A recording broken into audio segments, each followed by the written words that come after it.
Hasil kemajuan ilmu perubatan, manusia kini biasanya tidak akan mati akibat sakit gigi ataupun demam ringan. Hal ini berbeda dengan manusia pada zaman purba, yang mengetahui sedikit tentang cara merawat demam dan penyakit. Mereka biasanya bergantung pada kuasa gaib untuk merawat penyakit. 5.000 tahun dahulu, salah satu daripada tamadun agung utama telah pun berkembang maju di Mesir. Pada Mesir pada masa itu berpendapat bahwa penyakit diturunkan oleh Tuhan untuk menghukum lelaki dan wanita karena dosa mereka. Oleh itu, padari diminta untuk berdoa kepada Tuhan untuk menyembuhkan penyakit dan melawan kuasa Satan. Untuk merawat buta, mereka menghancurkan mata khinzir dan menuang ke telinga orang buta tersebut. Rawatan ini sama sekali tidak berjaya.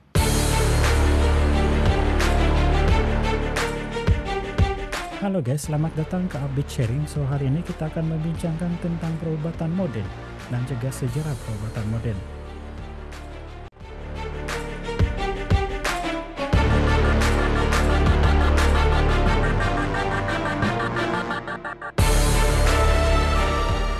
Gambar ini menunjukkan seorang lelaki yang sedang mengulur model kaki lilinnya di tempat keramat St. William dengan harapan untuk sembuh. Malah, sehingga hari ini Mubalik masih menziarahi tempat suci seperti Lourdes dan Prancis, memohon supaya penyakit mereka sembuh. Bagi kebanyakan orang, perubatan modern memberi peluang yang lebih baik. Penemuan tentang cara tubuh berfungsi dan cara merawat penyakit beransur-ansur ditemui dalam jangka masa 2000 tahun oleh banyak dokter dan ahli sains. Dokter agung pertama ialah seorang bangsa Yunani yang bernama Hippocrates. Hippocrates berkeras untuk memeriksa dengan teliti seorang pesakit bagi mengetahui penyakit sebenar pesakit tersebut sebelum merawatnya. Beliau berpendapat bahwa penyakit bukan datang daripada Tuhan, sebaliknya menjadi secara semula jadi. Terdapat seorang dokter lain yang terkenal bernama Galen. Galen tinggal di Rom kira-kira 1800 tahun dahulu. Galen mendapati bahwa banyak penyakit disebabkan oleh kerusakan dalam tubuh badan. Bagaimanapun, beliau tersilap. Beliau sangat yakin apabila orang percaya dengan kajian beliau. Sebenarnya, beliau telah pun membuat kesilapan yang disadari selepas 1000 tahun kemudian. Idea Hippocrates dan Galen tersebar di dunia Arab, tapi hampir dilupai di Eropa. Disebabkan inilah dokter Arab merupakan dokter yang terbaik di dunia selama sehingga 600 tahun. Bagaimanapun, dalam abad ke-14 dan ke-15, para dokter di Eropa mula mengkaji semula buku-buku yang ditulis oleh Hippocrates dan Galen. Kira-kira 2400 tahun dahulu, seorang dokter Yunani bernama Hippocrates mula mempersoal cara lama merawat penyakit. Bila menjelajah ke merata tempat termasuk Mesir untuk mempelajari dan mengajar ilmu perubatan. Akhirnya, beliau kembali ke Kos untuk membina sekolah bagi para dokter. Hippocrates merupakan dokter pertama yang sadar bahwa penyakit bukanlah disebabkan oleh Tuhan.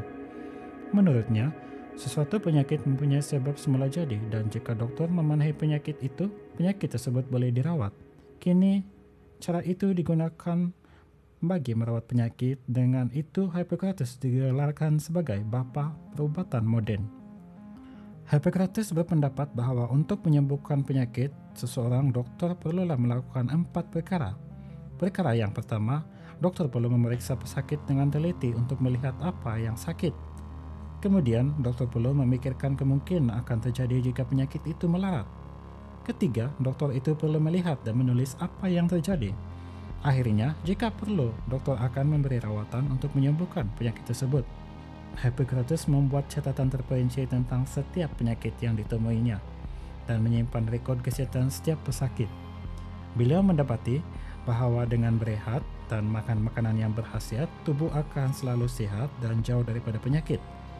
Lebih 100 tahun selepas kematiannya, idenya ditulis dalam koleksi buku yang dinamai sebagai Hippocrates Collection. Buku-buku ini membantu menyebar idea ke negara-negara lain. Namun demikian, sesetengah idea Hippocrates sebenarnya tidak boleh diterima. Sebagai contohnya, Hippocrates percaya bahwa tubuh badan terdiri dari 4 bendalir ataupun 4 cecair, dinamai sebagai darah, kahak, empedu kuning, dan juga empedu hitam. Orang hanya akan sehat jika jumlah betul setiap pendarir terdapat dalam tubuh mereka. Sakit dirawat berdasarkan pendarir mana yang terdapat dalam jumlah yang salah. Sebagai contohnya, jika pesakit meludahkan darah, bermakna terlalu banyak darah dalam tubuhnya. Dengan itu, luka yang kecil dibuat untuk mengeluarkan lebihan darah. Sungguh pun Hippocrates menghabiskan banyak masa untuk memerhati penyakit. Beliau tidak percaya dengan pemotongan ataupun pembedahan tubuh manusia yang telah mati. Akibatnya, beliau tidak tahu banyak tentang bahagian tubuh badan. Bagaimanapun, kaidah bekerja dan idenya telah memulakan cara merawat penyakit yang lebih modern dan lebih saintifik. Secara kesimpulannya, selepas daripada pengetahuan yang kita dapat daripada Dr. Galen dan juga Hippocrates, kaidah-kaidah kajian yang telah mereka jalankan ini telah pun memberi impak positif kepada dunia perubatan modern. Kita tidak boleh nafikan setiap daripada kajian-kajian mereka ini telah pun memberi something yang baik kepada dunia perubatan modern. Oleh itu, kajian yang dijalankan oleh Hippocrates dan juga Galen walaupun tidaklah saintifik seperti hari ini, tetapi memberi something jalan yang baik kepada dunia perubatan modern. Kita harus berterima kasih kepada dokter-dokter terdahulu seperti Dr. Galen dan juga dokter-dokter Yunani karena mereka sanggup bersusah payah untuk mencari dan juga mengkaji dengan kesan-kesan penyakit serta cara untuk mengatasinya. Tanpa mereka, dunia perubatan modern tidaklah yang kita sangkakan seperti ini. Okay guys, if you think this channel giving something benefit to you, consider to subscribe, hit the button like. Last but not least, you are the best. See you to the next video.